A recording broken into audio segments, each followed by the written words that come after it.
The Night's Quiet Work. The Night's Quiet Work, a 120-minute OASM. Our journey through sleep and memory. The Night's Quiet Work, a 120-minute ASMR journey through sleep and memory. 000 to 500. Hello, dear listener. Welcome. Come, settle in with me here, in this quiet space where we can speak softly about the wonders of the mind. I want to tell you a story tonight, a story that unfolds every evening when you close your eyes and surrender to sleep. A story written in the language of neurons and synapses, of memories that drift from one part of your brain to another, like leaves floating downstream on a gentle current.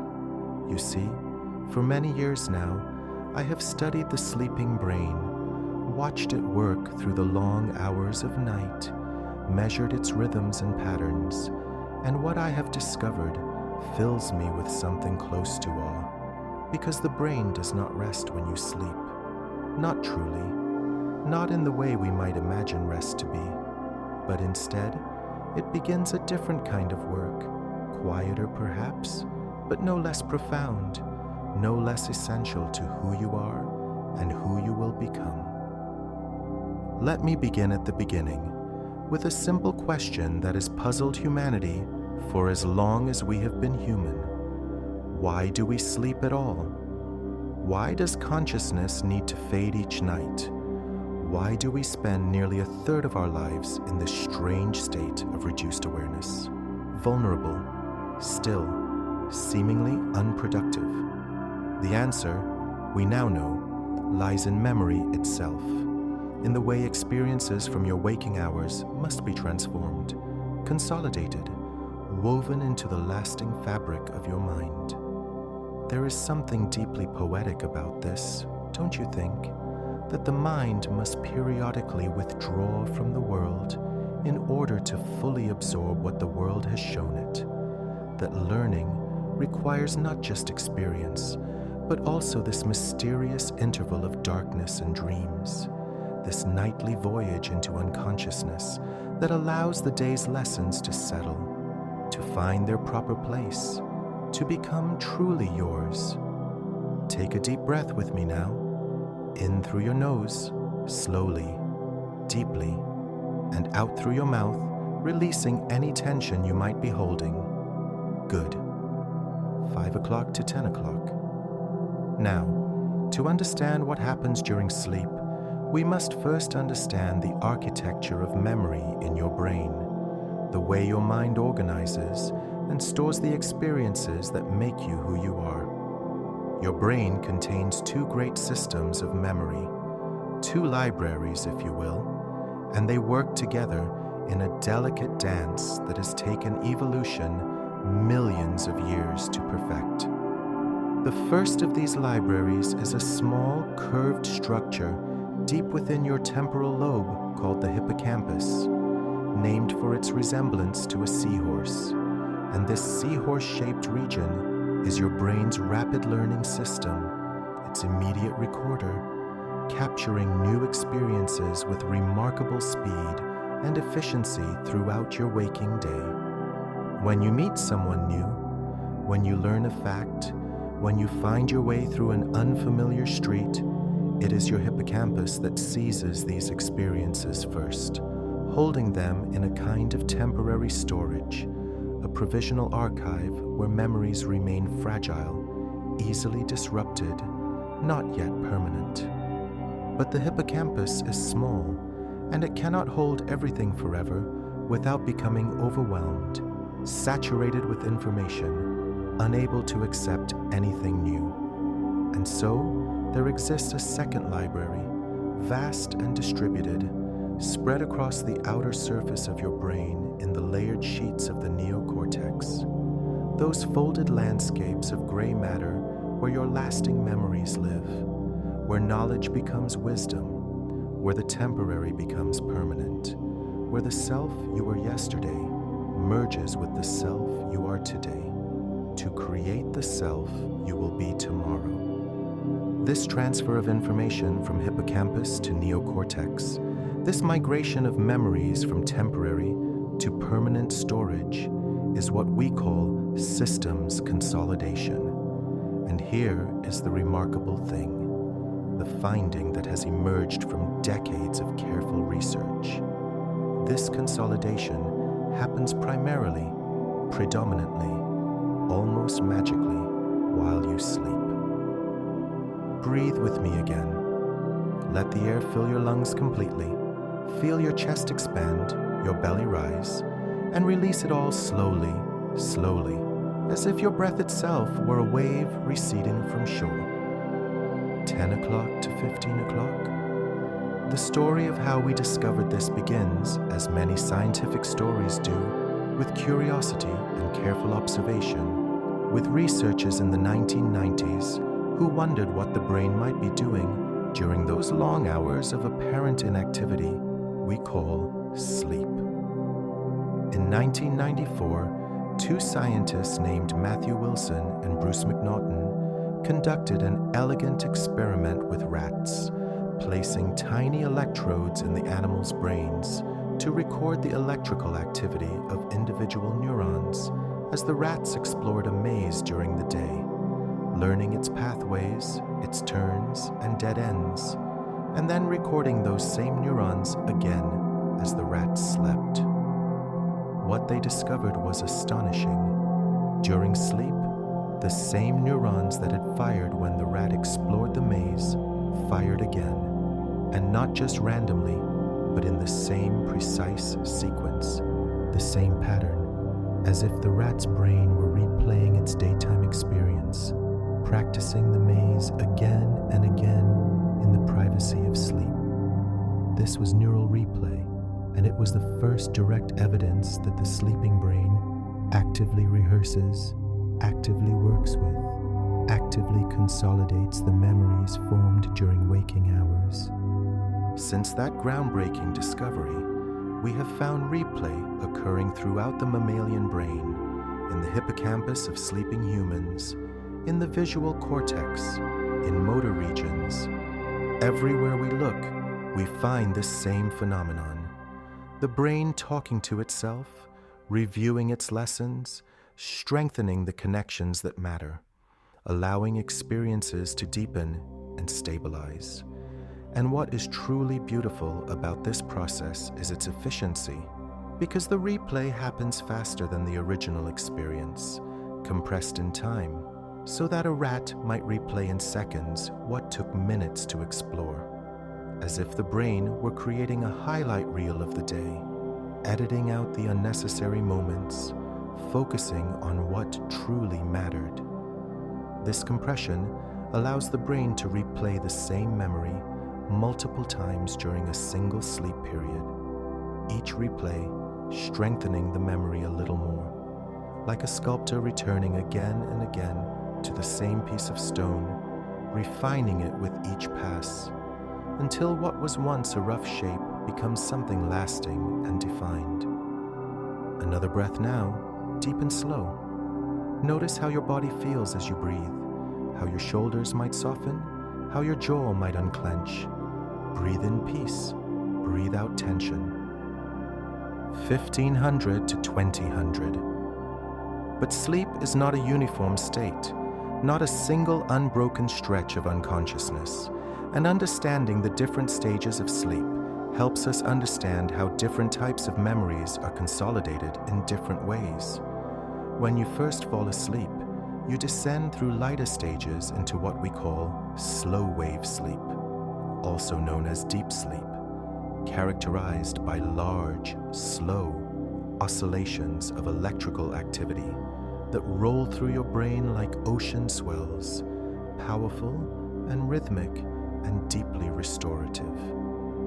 It is during slow wave sleep that your hippocampus and neocortex engage in their most intensive dialogue, their most productive conversation, with the hippocampus replaying memories and the neocortex listening, receiving, gradually incorporating these temporary memories into its vast distributed network, Studies conducted by Janborn and his colleagues over many years have shown that slow-wave sleep is particularly important for consolidating declarative memories.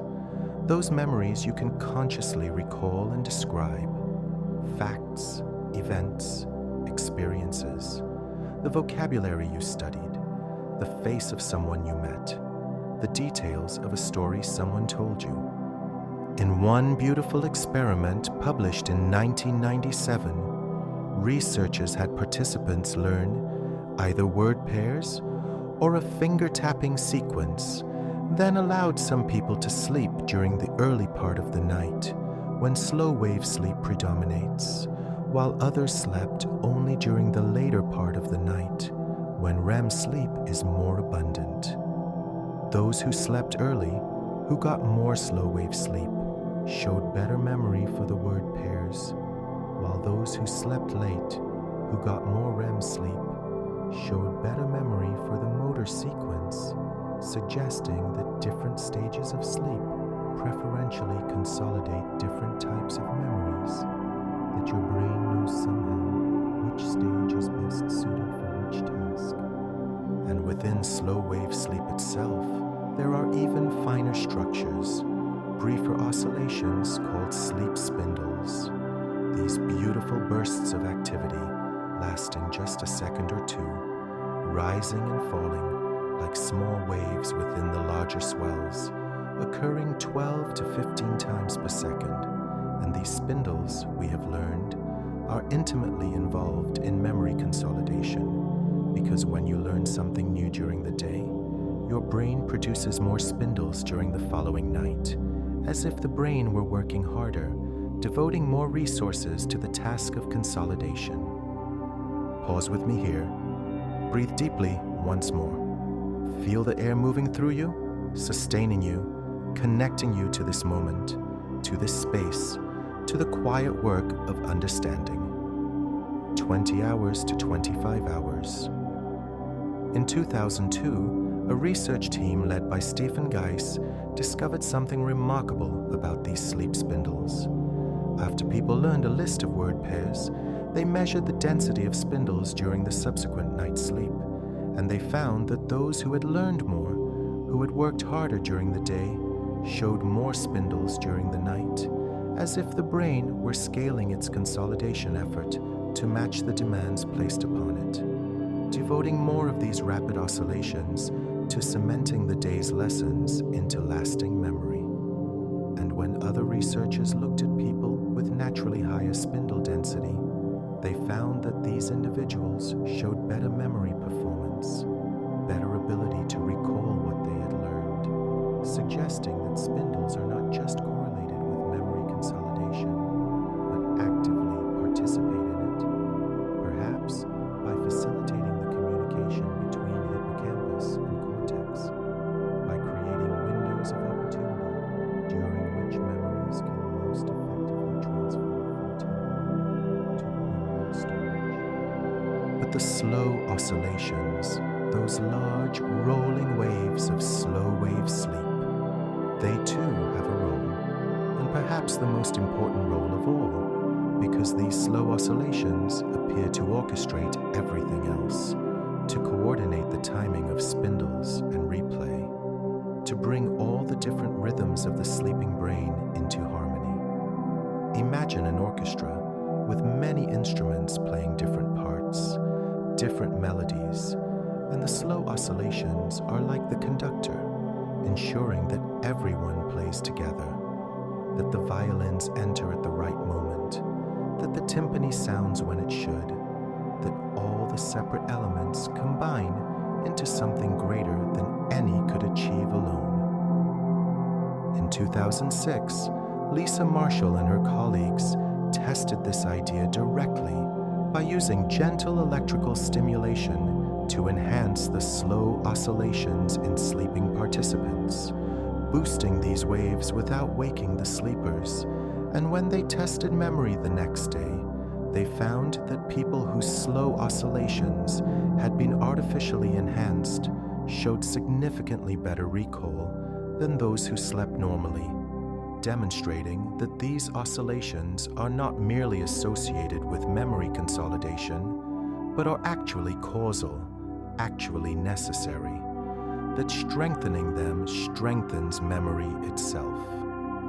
More recently, researchers have found even gentler ways to enhance slow oscillations using auditory stimulation, playing soft sounds timed to the brain's natural rhythms, and again, they find improvements in memory, in cognitive performance, in the brain's ability to consolidate and retain what it has learned, opening up the possibility that one day we might be able to enhance memory consolidation therapeutically to help those whose sleep is disrupted, whose memories are failing, whose brains need support in performing this nightly work. Breathe in deeply. Hold it for a moment at the top and let it go slowly, feeling yourself sinking a little deeper into relaxation with each exhalation. Wonderful. 25 to 30. Now, you might be wondering, if all this work is happening during sleep, does that mean that staying awake would disrupt memory consolidation? And the answer, dear listener, is yes, precisely yes. And this has been demonstrated in countless experiments where researchers have people learn something new and then either allow them to sleep or keep them awake for an equivalent period of time, and consistently, reliably, almost without exception, those who sleep remember better, retain more, show deeper and more stable learning. One of the earliest and most influential of these studies was conducted by Werner Pleyhal and Jan Born in 1997, and they found that even within a single night, the timing of sleep matters, because sleep in the early part of the night, rich in slow-wave sleep, particularly benefits declarative memory, the memory of facts and events, while sleep in the later part of the night, rich in REM sleep, particularly benefits procedural memory, the memory of skills and procedures, of how to do things rather than what happened. But why would staying awake be harmful to memory? Is it simply that sleep provides time for consolidation? Or is there something about wakefulness itself that interferes? The answer appears to be both, because during wakefulness you continue to experience new things, to encode new memories, and these new experiences can interfere with the consolidation of previous memories, can overwrite them or disrupt them, or simply compete for the brain's limited resources, whereas during sleep, when new input is minimal, when your eyes are closed and your senses are dimmed, the brain has the quiet and privacy it needs to work with what it has already learned.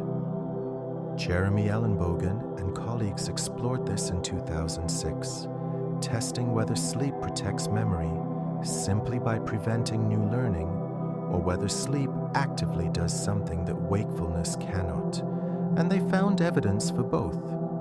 Sleep does protect memory from interference, but it also actively strengthens memories in ways that simple, quiet wakefulness does not, suggesting that sleep is not just a passive interval of protection, but an active state of consolidation, a time when the brain is working, processing, transforming temporary representations into lasting ones. This distinction is important because it tells us that sleep is not merely the absence of wakefulness, but a distinct physiological state with its own functions, its own purposes, its own essential contributions to how we learn, how we remember, how we become who we are through the accumulation and integration of experience. Let's breathe together again, slowly, gently, allowing your breath to be as soft and quiet as a whisper, in and out, feeling the peace of this moment. 30 minutes to 35 minutes. The evidence for sleep's role in memory consolidation extends beyond simple verbal learning to encompass virtually every type of learning we can measure, including visual learning, the ability to distinguish subtle differences in what we see, and motor learning, the acquisition of physical skills, the coordination of movement, the fluency of gesture. In 1994, Avi Carney and his colleagues conducted a pioneering study of visual learning, having participants practice a texture discrimination task where they had to detect subtle patterns flashed briefly on a screen, and they found that performance improved substantially after a night of sleep, but only if that sleep included REM sleep, the stage characterized by rapid eye movements and vivid dreams. When they selectively deprived participants of REM sleep while allowing slow wave sleep to occur normally, the improvement disappeared, suggesting that REM sleep has specific functions in consolidating certain types of perceptual learning, perhaps because the visual cortex is highly active during REM, perhaps because REM sleep allows the brain to replay and refine visual experiences in a way that other stages do not. Subsequent studies by Robert Stickgold and his team confirmed and extended these findings, showing that even a single night without sleep after learning a visual discrimination task can eliminate the improvements that would normally occur, that sleep truly is necessary, not just helpful, but necessary for this type of learning to solidify. And the same is true for motor learning, for the acquisition of physical skills, because when Matthew Walker and his colleagues studied people learning a finger-tapping sequence, they found that a night of sleep produced more improvement in speed and accuracy than an equivalent period of wakeful rest, and that this improvement was specifically correlated with the amount of stage 2 sleep, the stage where spindles are most abundant, suggesting once again that these brief bursts of oscillatory activity play a crucial role in consolidating newly learned motor sequences, in transferring them from conscious, effortful control to automatic, fluent execution. What emerges from all these studies across all these different types of learning is a consistent picture. Sleep does not simply protect memories from decay or interference, but actively processes them, actively strengthens them, actively integrates them with existing knowledge, transforming fragile new learning into robust, lasting skill, into knowledge that endures, into memories that become part of who you are. Another deep breath. Feel how each breath nourishes you, how each exhalation releases what you no longer need, in and out, perfectly, effortlessly. 35 minutes to 40 minutes. But perhaps some of the most fascinating research on sleep and memory has explored what we can do deliberately to enhance consolidation, to guide the brain's nightly work, to strengthen specific memories selectively, and this brings us to the phenomenon of targeted memory reactivation, a technique that seems almost like science fiction, but is grounded in solid, replicable experimental findings. The logic behind targeted memory reactivation is simple and elegant. If the sleeping brain naturally replays memories to consolidate them, then perhaps we can trigger the replay of specific memories by presenting cues associated with those memories during sleep. The first major demonstration of this came in 2007 from Björn Rasch and colleagues, who had participants learn the locations of object pairs on a grid, while a specific odor, the smell of roses, was present in the room, and then during subsequent slow-wave sleep, they presented the same rose scent to half the participants, while the other half slept without any odor. And when they tested memory the next day, those who had been re-exposed to the rose scent during sleep showed significantly better memory for the locations they had learned. demonstrating that a sensory cue encountered during learning can reactivate memories during sleep and enhance their consolidation. Since then, numerous studies have replicated and extended this finding using sounds instead of smells, playing subtle auditory cues during sleep, tones or musical snippets associated with specific memories, and finding that these cues selectively strengthen the associated memories without waking the sleeper, without disrupting the natural architecture of sleep. In 2009, John Rudoy and colleagues had participants learn the locations of objects on a screen, with each object accompanied by a characteristic sound: the meow of a cat for a cat picture, the ringing of a telephone for a phone picture, and so on. And then during a nap, they played half of these sounds quietly, at a volume that did not wake the participants. And remarkably, when memory was tested after the nap, people showed better memory for the objects whose sounds had been played during sleep, compared to the objects whose sounds had not been played. This tells us something profound about the sleeping brain.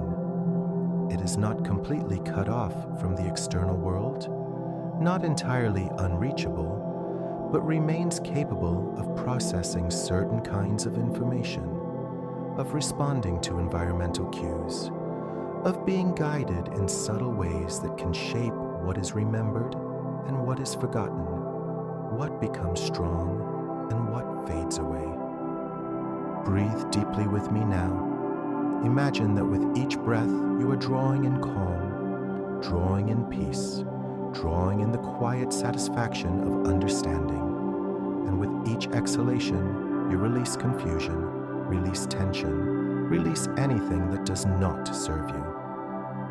40 minutes to 45 minutes.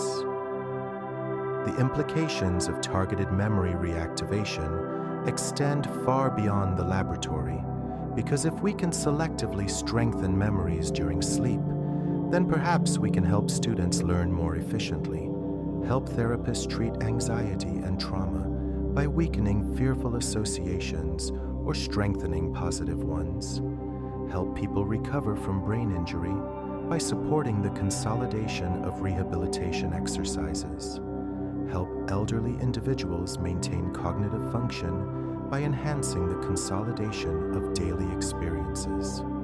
The technique is still in its early stages, still experimental, still being refined and understood, but the potential is immense, the possibilities vast and largely unexplored. And targeted memory reactivation also tells us something important about the nature of sleep itself, about what sleep is and is not. Because for many years, we thought of sleep as a passive state, a time when the brain simply shuts down, when consciousness withdraws and nothing much happens until morning. But we now know this view is entirely wrong, that sleep is profoundly active, that the brain during sleep is engaged in complex processing, in sophisticated computation, in the hard work of consolidating, organizing, and integrating the experiences of waking life. This realization has changed how we think about memory, about learning, about cognition itself, because it means that learning is not complete when we finish studying or practicing, that the lesson continues in sleep, that consolidation is not instantaneous, but unfolds over hours, that what we remember tomorrow depends not just on what we experience today,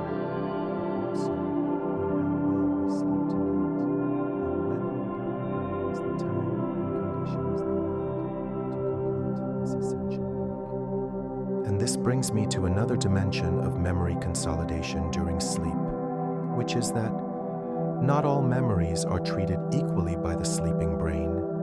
Not all experiences receive the same attention, the same resources, the same effort at consolidation, because your brain is selective, your brain is discerning, your brain knows somehow which memories matter most, which experiences are most relevant to your survival, your well-being, your future needs. Another breath, slow and deep. Notice how your body feels now, how it might be more relaxed than when we began, how your mind might be calmer, quieter, more receptive to these ideas flowing through you like a gentle stream. 45 to 50. One of the most important factors that influences which memories are consolidated during sleep is emotion, the feeling tone attached to an experience, the joy or fear or surprise or sadness that colored a moment, because emotional memories are prioritized by the sleeping brain, strengthened more than neutral memories, protected more from forgetting. And this makes profound sense from an evolutionary perspective, because emotional events are typically events that matter, events that have consequences, events from which we need to learn in order to navigate the world successfully. In 2006, Peter Hu and colleagues demonstrated this emotional enhancement effect by having participants view a series of images that were either emotionally arousing, disturbing, or exciting pictures, or emotionally neutral, everyday objects and scenes. And then they had people either sleep or stay awake before testing memory, and what they found was striking.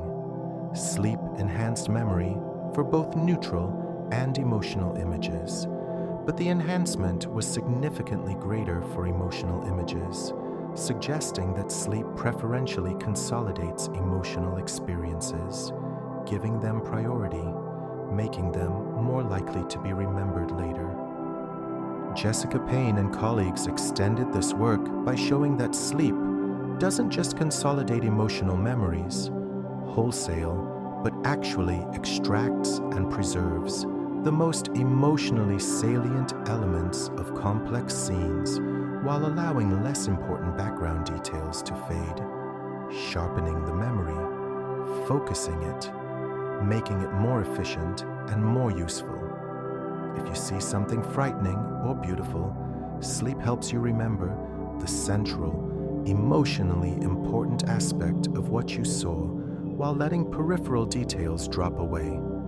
A kind of automatic editing process that occurs without any conscious intention or effort.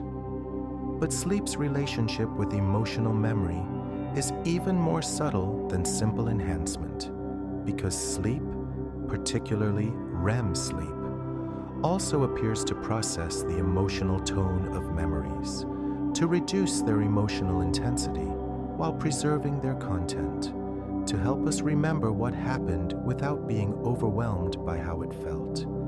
And this may be one of sleep's most important psychological functions, a form of overnight therapy that allows us to integrate difficult experiences without being traumatized by them, to learn from negative events without being paralyzed by fear or grief.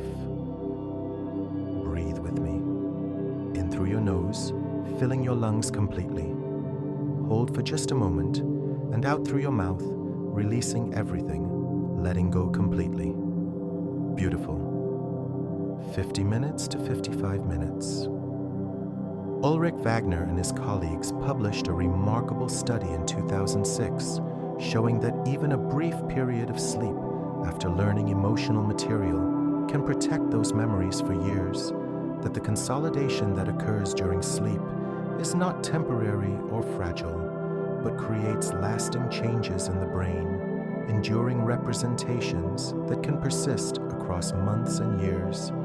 And they found this by testing participants' memory for emotional pictures either shortly after learning or 4 years later. And those who had slept after learning showed remarkably preserved memory even at the 4-year test, while those who had stayed awake showed much more forgetting, much more decay, suggesting that sleep in those crucial hours after learning set those memories on a different trajectory, gave them a foundation of stability that time could not easily erode. And when researchers have looked at the neural correlates of emotional memory consolidation during sleep, using brain imaging to watch what happens in the sleeping brain when emotional memories are being processed, they find activation in the amygdala, that almond-shaped structure deep in the brain that processes emotion, and in the hippocampus, that seahorse-shaped structure that we discussed earlier, and in various regions of the cortex, all working together, all coordinating their activity, all participating in this distributed process of consolidation that transforms experience into lasting memory. Niels Berbaumer and colleagues, studying fear memory specifically, found that sleep helps to reorganize the neural representation of fear, reducing the immediate visceral reaction while preserving the cognitive knowledge of what is dangerous, what should be avoided. And this is clinically important because disorders like post-traumatic stress disorder often involve memories that retain too much emotional intensity, that intrude too powerfully into consciousness, that never receive the processing and modulation that normal sleep provides. And understanding how sleep normally processes emotional memory might help us develop better treatments for trauma, better ways to help people integrate difficult experiences and move forward. Nirav Gujar and Matthew Walker found in 2011 that REM sleep specifically helps to recalibrate emotional reactivity, to reset the sensitivity of the amygdala, so that after sleep, you respond to emotional stimuli in a more balanced, more regulated way, neither overreacting nor underreacting, but responding appropriately to the actual emotional content of what you encounter. And this daily recalibration through REM sleep may be essential for maintaining emotional health, for preventing the accumulation of emotional reactivity that can lead to anxiety disorders, depression, and other mood disturbances. Let's pause for another breath, deep and slow, feeling your chest rise and fall, feeling the life-giving oxygen entering your bloodstream, nourishing every cell. Breathe in, breathe out. Perfect. 55 to 60.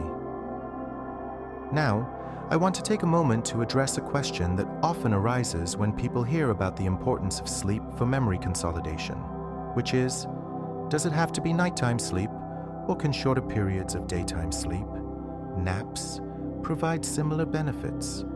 And the answer is both yes and no, both encouraging and complex, because research on napping has shown that even relatively brief periods of sleep can provide some consolidation benefits, can improve memory performance, can support learning. But the benefits are not always identical to those provided by a full night of sleep, and the reasons for this have to do with the architecture of sleep, with the different stages and their different functions.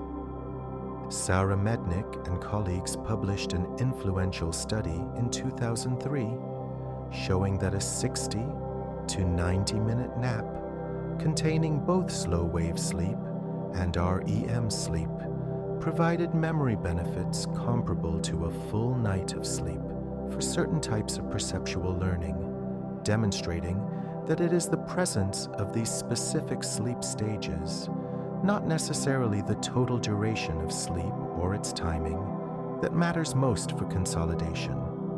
A nap that includes slow-wave sleep can consolidate declarative memories. A nap that includes REM sleep can consolidate perceptual and procedural skills. And a nap that includes both can provide comprehensive consolidation across multiple memory systems.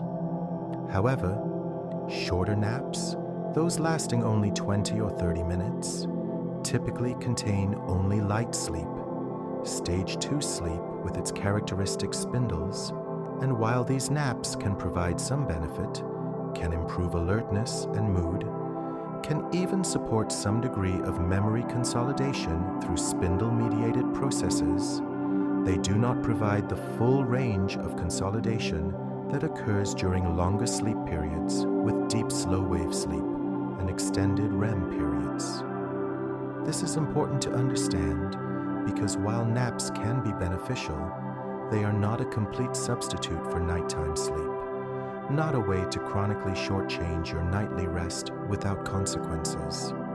More recently, researchers have also begun to investigate the role of quiet wakefulness in memory consolidation, periods where you are awake but not actively engaged in demanding cognitive tasks, not processing a lot of new information, but simply resting quietly, perhaps with your eyes closed, perhaps in a meditative state, and they have found that even these periods of wakeful rest can provide some consolidation benefits, can strengthen memories to some degree, though generally not as effectively as sleep, suggesting that both reduced interference from new learning and some active processing during rest contribute to consolidation, though the full machinery of sleep-dependent consolidation requires actual sleep, requires the unique physiology of slow-wave sleep and REM sleep. Breathe deeply once more. Let this breath be especially slow, especially full, especially nourishing, in and out.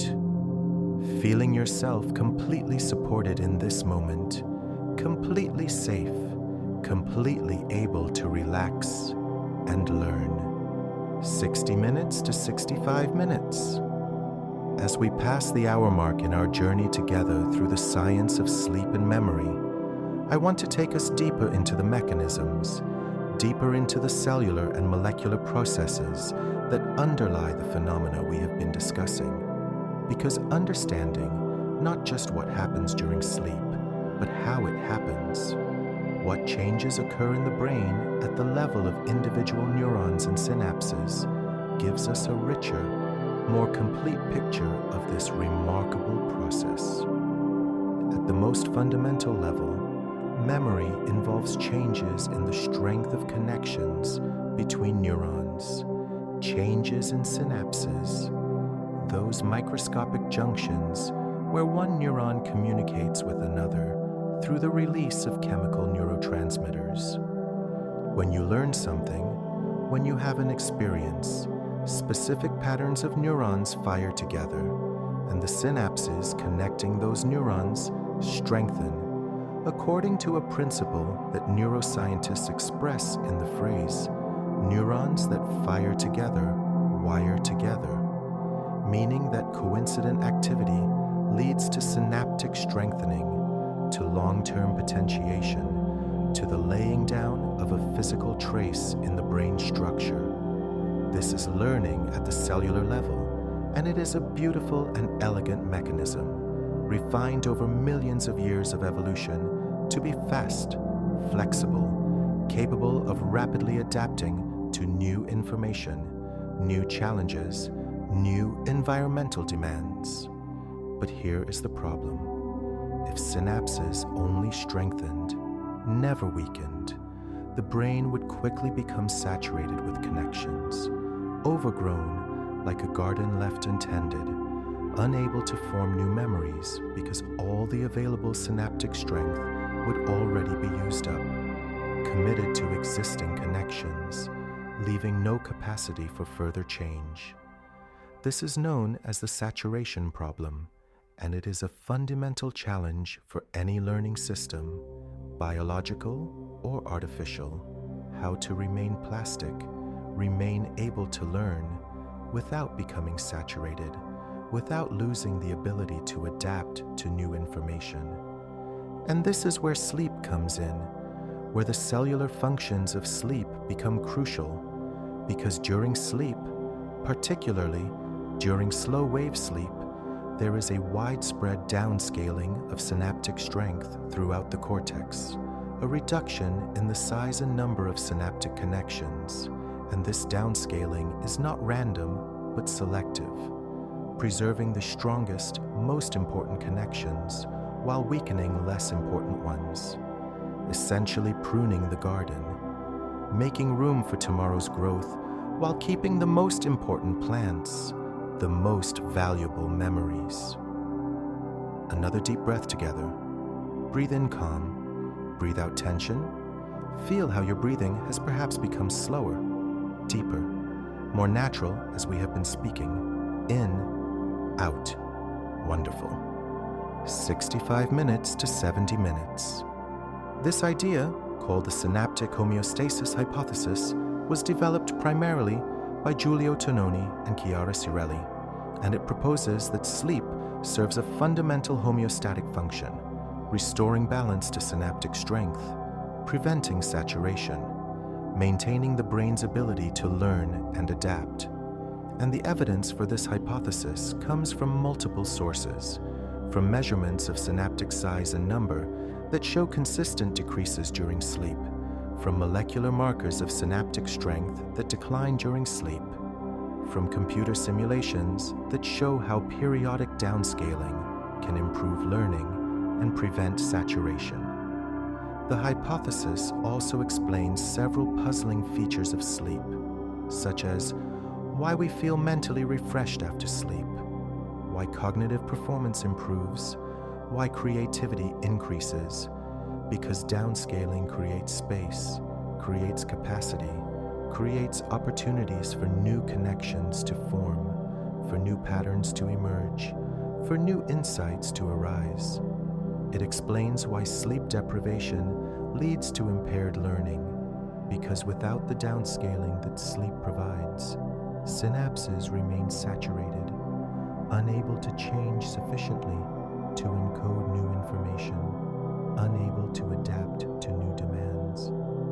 But the synaptic homeostasis hypothesis does not contradict the idea that sleep consolidates memories, does not suggest that sleep merely erases learning, because the downscaling is selective, targeting weak synapses preferentially while preserving strong ones, and strong synapses are those that have been activated repeatedly, those that code for important information, those that represent memories worth keeping. So the net effect is a sharpening of memory traces, a strengthening of signal relative to noise, a refinement of what has been learned. Think of it like sculpting. The artist removes stone to reveal the form within, and the removal is not destruction, but refinement, is not loss, but clarification, is not forgetting, but focusing.